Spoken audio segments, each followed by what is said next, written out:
sono davvero felice di darvi il mio benvenuto qui al Teatro Rex del Comune di Giarre.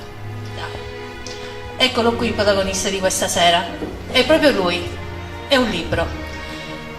Questo libro stasera si sfoglierà davanti a voi, davanti ad ognuno di voi, pagina per pagina, donandovi le proprie emozioni, le proprie sensazioni, la propria passione, il proprio amore per la lingua siciliana.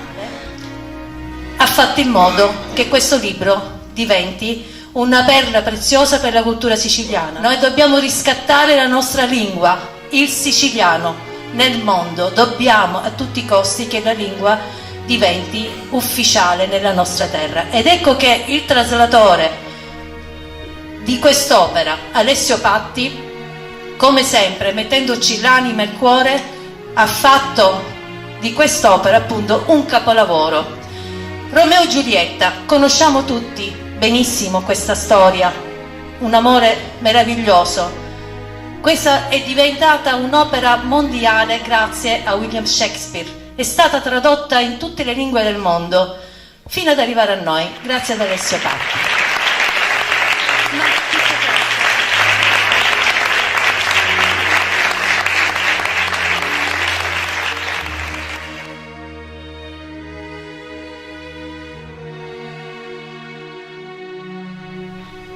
Un'estra piccinetta. Ehi Giulietta! Luenga mi chiama? Posso marci?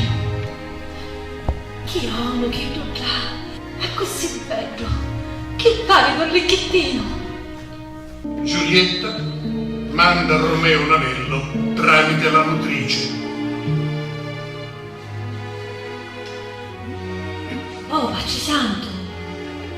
Dicetemi, frate santo, non è lo signorinello di Lana e Paccionetta? Non è Romeo? Non lo vedo niente. In terra, imbriaco delle sue stesse lacrime. Come una pelliccerina, dallo stesso stato.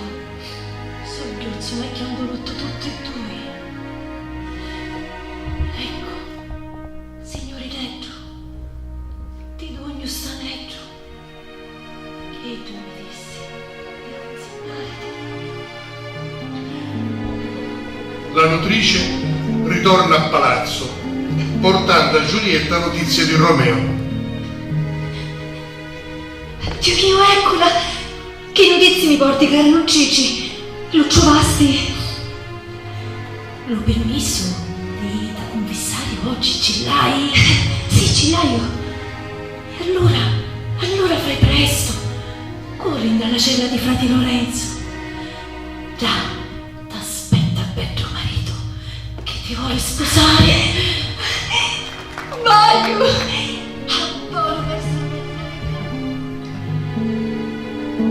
Quando la nutrice va per svegliarla,